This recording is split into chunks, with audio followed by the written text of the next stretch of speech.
So I'm the founder of Dynamon, and it's a data analytics company that helps the transport industry. So big logistics companies such as supermarkets, retailers, Amazon, it helps them reduce their costs and be more efficient, and also helps them reduce their CO2 emissions. Road transport is probably one of the most important infrastructure parts of the industry, the logistics industry in the world. Everything that you see that's man-made has been put on a truck and moved. So the efficiency of that industry is extremely important to driving down cost and improving the environmental impact of retail.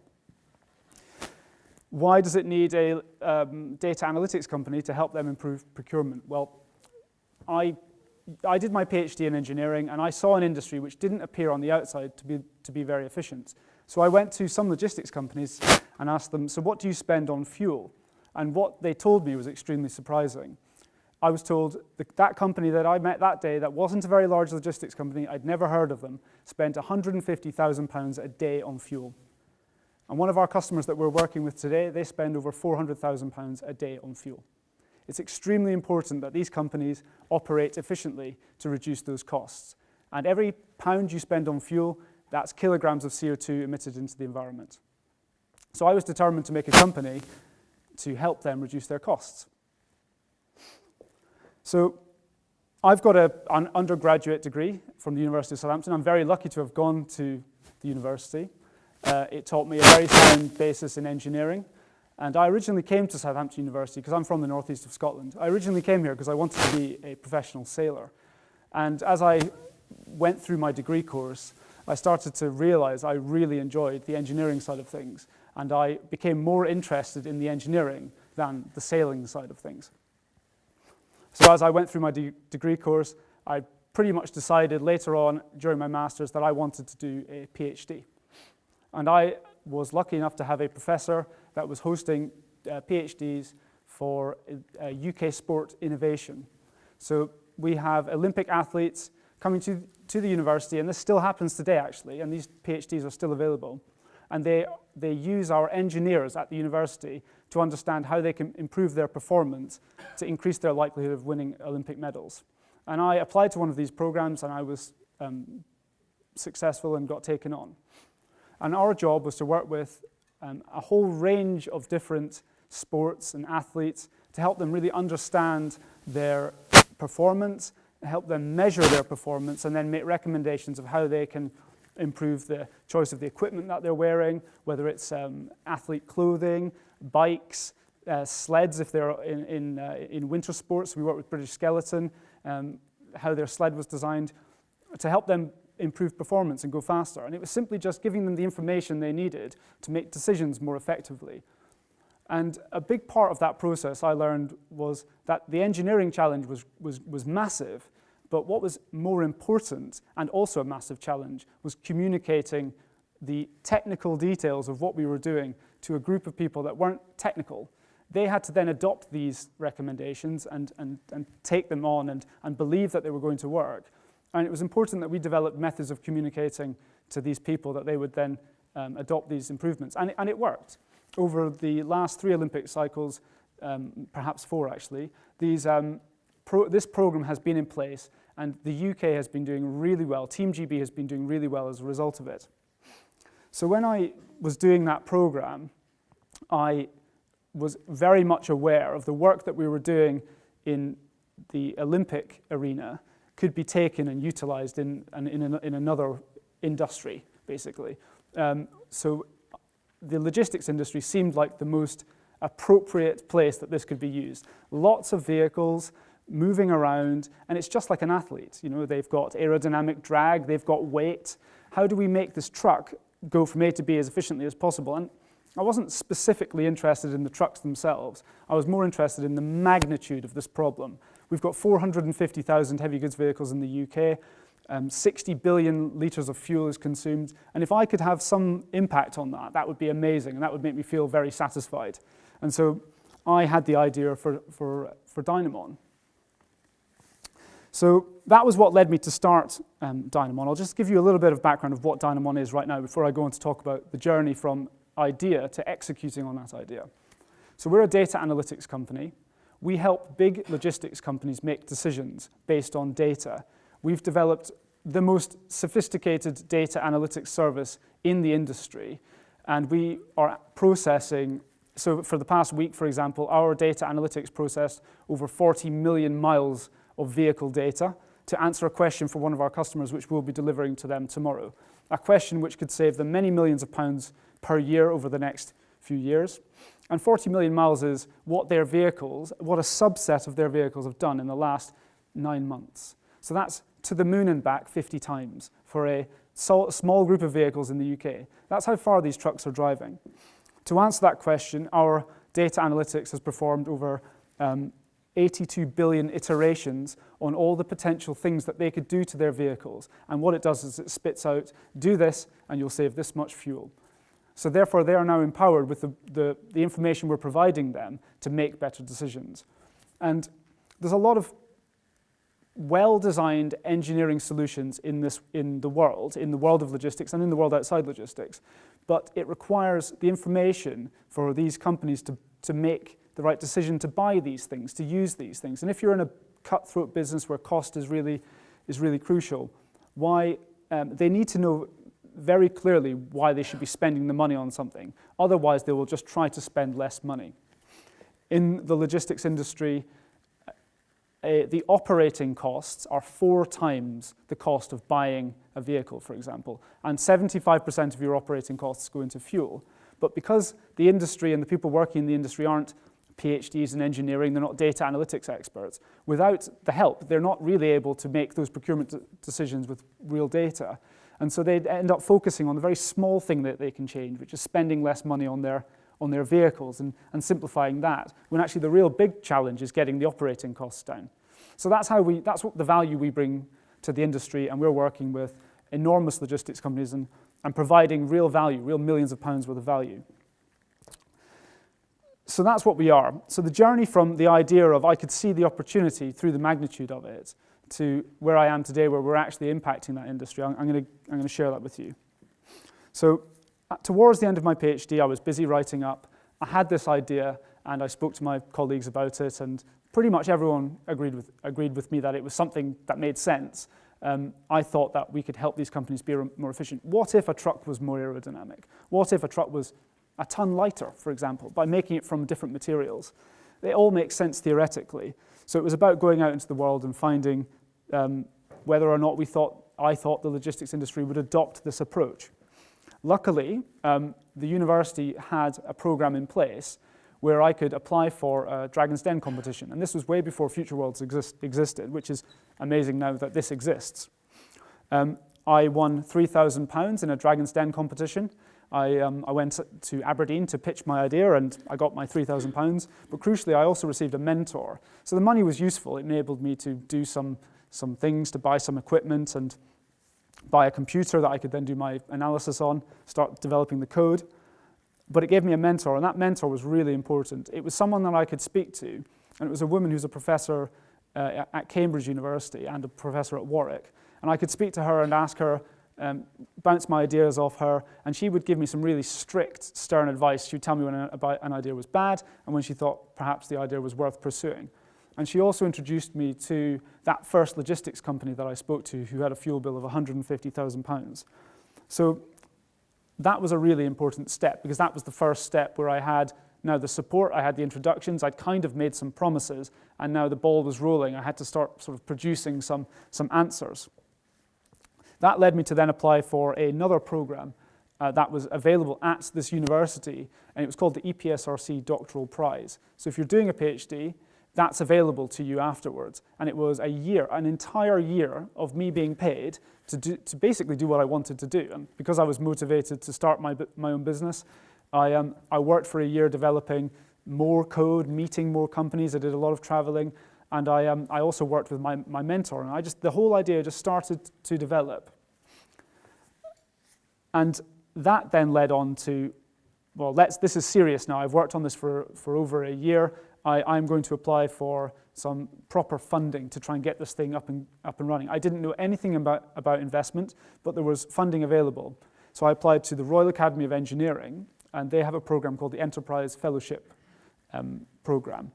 There's also many other programs that the Royal Academy of Engineering offer, and other institutions as well, that help people with ideas. They don't need to be qualified in any particular way. So you don't need to have a PhD to apply for the Royal Academy of Engineering fellowship anymore. You did when I was doing it. And I was really lucky to get that. That was a very competitive program. And I think if I hadn't have done my year prior to that, honing down my idea, working with my mentor, I probably wouldn't have made it onto this quite prestigious program. And that gave me another year of time to spend developing this, but it also gave me a lot of money. It came with a lot of money, which enabled me to employ people. And then I could employ some software developers, and I could pay for other consulting projects which I needed doing to develop our analytics. Because I'm an engineer, I can code, but I'm a bit of a generalist, really. I'm not an expert. I needed to work with people that were experts. And so I worked with someone from computer science, and in his spare time, he developed code for me. I paid him on a consultancy basis. It worked really well, and that was funded through the Royal Academy of Engineering. What the Royal Academy of Engineering also provided was extremely good mentorship. So I had a mentor which I had to meet once a month, and every month I also had to go to training. And it was an absolute pleasure to meet with my mentor, and it was an absolute pleasure to do the training. We would get business model training. We would get how to raise funding training. We would go to networking events in London where we would meet directors from various large organizations, some directors that started Hewlett-Packard, some directors that would start ARM, who is a very important chip company that make all the chips, that design all the chips that go into our phones. They all came down to the Royal Academy of Engineering and would meet us and talk to us. And that's really important from a development perspective, because we're all of us here, we're at a university, we're very focused on our narrow area of expertise, and I had a very narrow, deep understanding of what I wanted to do. I didn't know how to start a business. So speaking to these, some people were technical experts themselves, but they'd then gone into business, and they seemed to be less concerned all the time about the technology and more concerned about the business model and more concerned about the customer.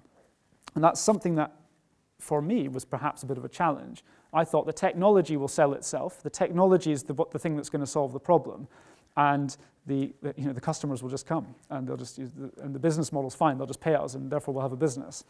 And that's one of the biggest things I've learned over the years. My technical understanding has probably improved a bit, but my business understanding on how to actually sell something, how to actually price something, and how to explain to a customer the benefit of what you can bring to them, that is a really challenging thing for an engineer to do when they're so focused on the concept that the technology is the solution, not the business model, not the pricing, anything like that. So that was a real learning curve for me, which I benefited from being at the Royal Academy of Engineering. What I also did during that period as well, because I, as a PhD student, and therefore then what you would call a postdoc, I actually had a desk in the university, I had an office.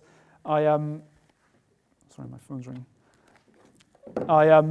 I actually took myself out of that environment, out of that academic environment, and I went to the science park. So the university owns an entire business park north of Southampton. And I put myself there, took myself out of the academic environment. I wanted to surround myself with more business-minded people, and less of, I could see the technology was probably not going to be the problem. It was about how do we get this thing, how do I build a company successfully? And that was a real benefit for me. Future Worlds didn't exist at the time. If Future Worlds had existed then, I probably would have taken myself from my office on campus down to Future Worlds, but that is now available for you, which is a real benefit.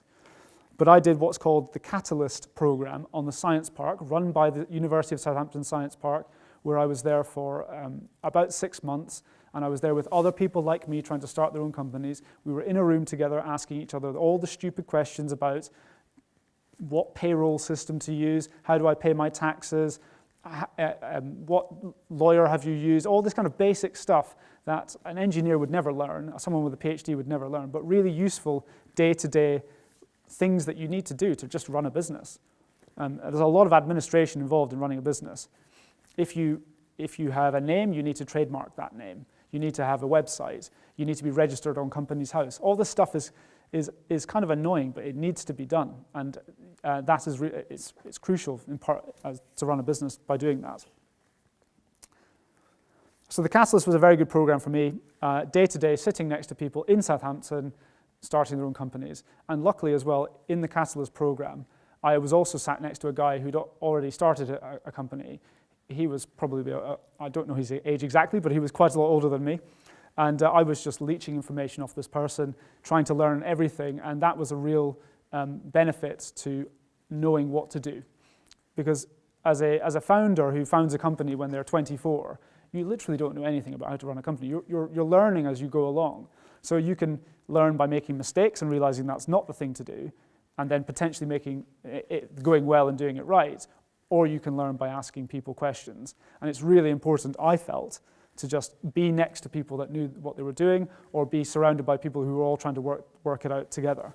So I think that's something that Future Worlds will also develop, which is really important, but there are lots of programs available, which I tried to be part of to do that.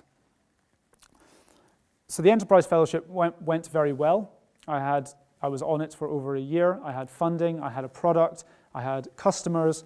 I now needed to go from the University of Southampton into the real world. I needed to not be employed by the University of Southampton anymore, which is what I was, which was great, and be employed by my own company, Dynamon.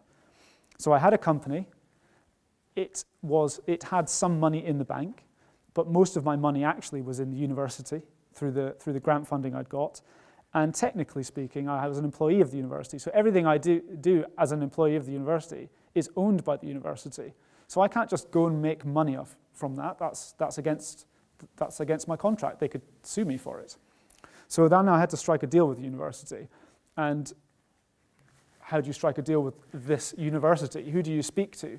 So that in itself was a very big process for me to go through. And it took a very long time, because initially I just wanted to go and take my company and make some money. But then about 6 months later, I also wanted to raise some investment.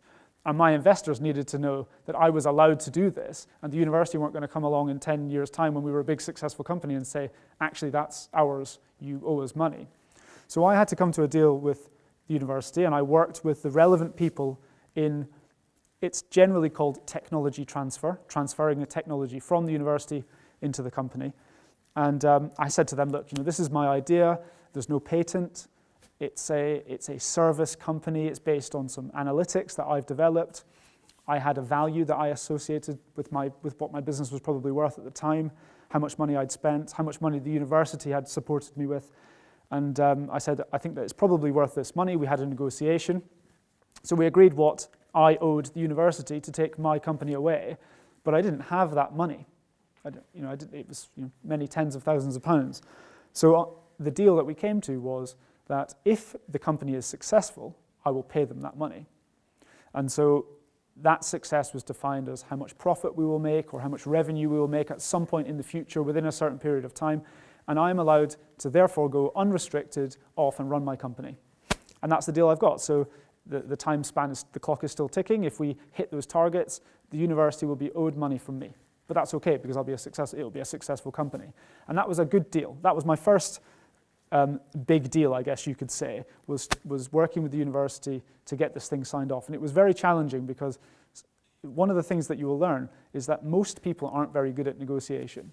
They would rather just not engage with you. They'd rather not reply to your email than have the actual conversation.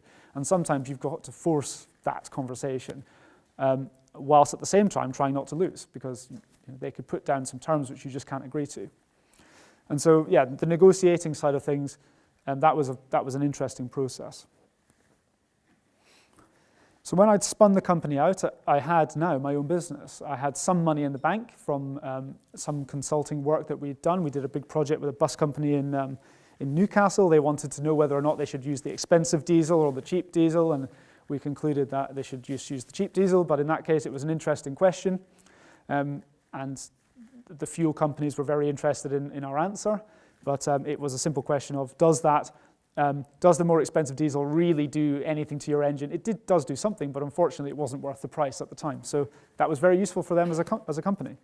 And so I had money from that project in Dynamon, which I could pay my pay myself, or just get by, let's face it. I wasn't paying myself much, whilst I raised funding. So then I had to, in order to then execute my vision of creating a company that would advise and provide data analytics for big logistics companies, I needed a team, I needed data analytics experts, I needed software developers, I needed commercial people to develop this. So I went to the market, the angel investment market, to raise funding to go out and execute on this plan. And that was an extremely long and challenging process as well, which I didn't know if it was ever going to be completed. You're literally going out and asking relatively normal people with a lot of money, but not millionaires probably, for them to support you. And some people would support you with a bit of money, and then you would take that bit of money and say, I've got already this much pledged, do you want to support me as well? And then eventually you would build up a reasonably large amount of money. And we raised £150,000 on that first fundraise. And it's also backed by the government. There is actually some support for these investors from the government so that they get some protection on their investment. So we had £150,000, and I went out and I closed that round. It took probably about 6 months of negotiation and finding investors. And I had that money in the bank, and I also had a few people that were willing to join the business at the same time. So on the basis that the money was in the bank and we could employ them and pay their salaries, they would then quit their jobs and come and join me. So when the money came through, these people quit their jobs and they came in and joined me, and I felt this incredible sense of responsibility. I wasn't just paying myself, I had to pay these people at the end of every month. I'm willing to not get paid because it's my passion, but these people are, whilst they are joining a startup and they're passionate about being in a startup, they expect to be paid. So that was when it got real. And then the process was then leading this team to developing our product, and that process has been going for about 2 years now, pretty much 2 years exactly. We've grown the team ever so slightly over the years, but we've tried to keep it relatively lean. We have the people that we need, and I've chosen to work with passionate, generally good, generalist people that have broad set of skills and can roll up their sleeves and do whatever it needs doing at the time. And that's really important when you haven't got a big team. You need people that will do video editing, photo editing, at the same time as developing analytics.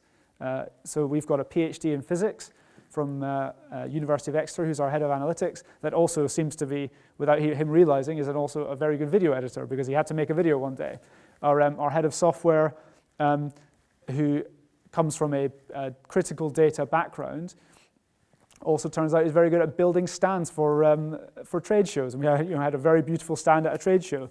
So all these, it's good working with these general people. You trust them. You know that whatever needs doing, they'll do it. They're not going to be afraid of trying stuff they're not good at. And that's really important when building the team. So we've developed our product, and then we've spent the last 12 months we've got now a dedicated analytics product. It's called Tire Analytics. And we work with logistics companies now. One of the things that they enjoy thinking about buying is tires.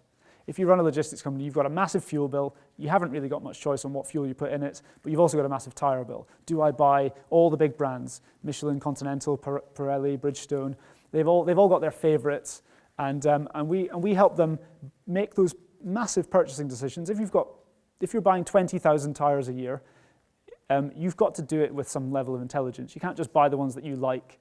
And so that we're helping companies now buy these products, these technical products that have been designed by experts back in head office in France or in Germany. We're helping them buy the correct tire for their vehicle, and it's having millions of pounds worth of impact on their operating costs. So that's been a real success in going from very broad, generally data analytics, down to very narrow, tire analytics. I never thought that I would have a product and it would be called tire analytics, but I do. And that being able to follow the market and create something that genuinely helps a customer is what you learn that you have to do to run your company. And then the money we make from that, we can feed into doing other things and expanding out wider into the the logistics industry and developing our product to help in other areas. So getting customers is one of, I'll finish on the getting customers and then and the reality of it. Getting customers is extremely challenging. Running a company, like I say, you need to pay your staff, and that money needs to be there. You've got generally two ways of getting money as a startup. You've got investment, three ways. You've got investment, you can get grant funding, and you've got customers. You should be focusing on getting money for your customers, because the other two will run out eventually. You can't keep raising funding as a startup. You have to get revenue from customers. If you've got reliable revenue from customers, you can get the other funding, generally speaking. And that's extremely challenging, because if you're trying to sell to large public companies, they will look at you as a small company, and are you reliable? Are you going to deliver on your promises? And so that will always be the challenge for a startup, because you're kind of making a promise and then having to develop the solution to deliver on it. But if you can do that, then the rewards are enormous. You are a small company working with very large players. Your reputation will just skyrocket overnight, and next minute you will have cash in the bank to expand. And that, for me, was that's the dream. Was for a small, compact, lean company to have a huge impact. That's what makes it very fun for me. I'm not sure if we became a very large company, I'd enjoy it as much, and I'd probably want to start another small company. And that's the real enjoyment, is having that huge impact. Money is not really the reason I do it. Whilst it would be great, it's not the motivating factor, because actually, in reality, I think if you're going to go on this journey, the reality is that it's not guaranteed. So you have to be prepared to have not a lot of money, perhaps, before you actually have a lot of money. So you need to be more comfortable with actually having less money than it's not going to make you rich guaranteed. So you need to be comfortable with not having a lot of money, based on the reward being, I love my job. I love the fact that this small team of people, which I have put together and are really dedicated, are having an enormous impact in the world. And I think that's what a startup should aim to do. And if you get all those things right, the money should come, and you should be able to then have more security and do the more luxurious developments that you've always wanted to do in your company. That's me, done. Thank you, guys.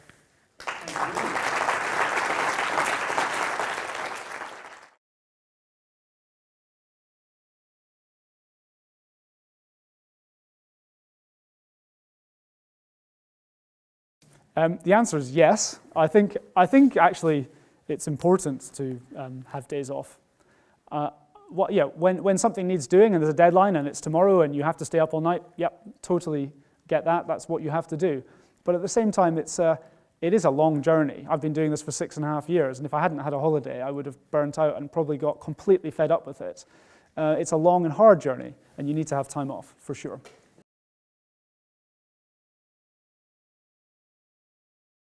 Well, that's, so we built what you would call an MVP, a minimum viable product.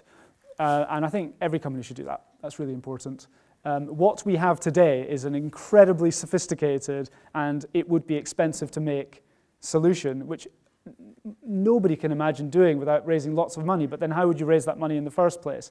So we built a minimum viable product which demonstrated that we could collect data from vehicles, we could make predictions based on changing things on the vehicles, and it worked pretty well. It wasn't going to analyze 40 million miles of vehicle data. It wasn't going to do 82 billion iterations, but it demonstrated the vision which our investors could see, our customers could see, and then you iterate on that, and it eventually gets better.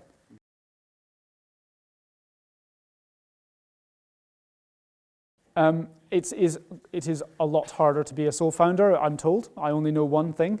And I think that if you've got the opportunity to have a co-founder, I think that having a co-founder is amazing, I imagine. But you've got to find someone that's going to go on this 6.5-year journey with you. And that's going to be hard as well, because it's a long time. They may want to leave and move off somewhere else. They may have this idea that if it doesn't work out in 2 years, I'm giving up, whereas your deadline might be 3 years. So finding a co-founder is really important, but it has to work out. Otherwise, it will just be a problem waiting to happen in the future.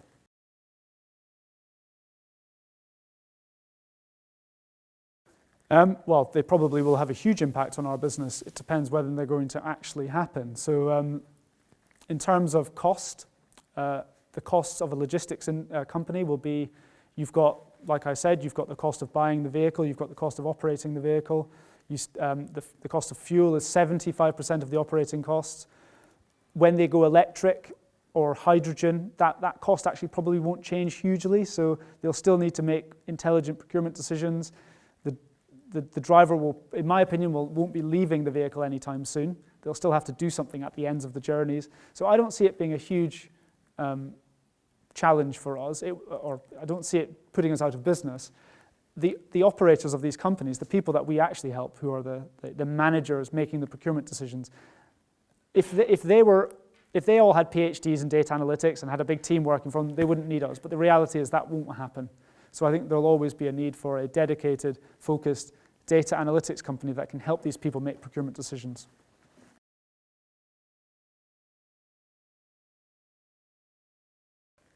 I think that the advice is if you really believe that you can do it, you should do it.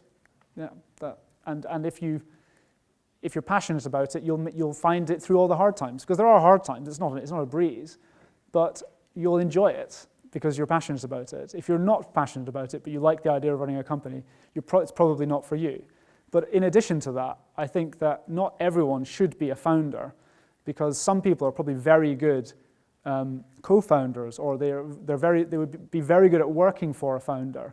And actually, if you think that that's you, go for it. Join a startup and work for a startup, because it's so rewarding to be part of a startup and seeing you build something. If you're creative and you enjoy building things, work for a startup. Fantastic. Thank you again, Angus.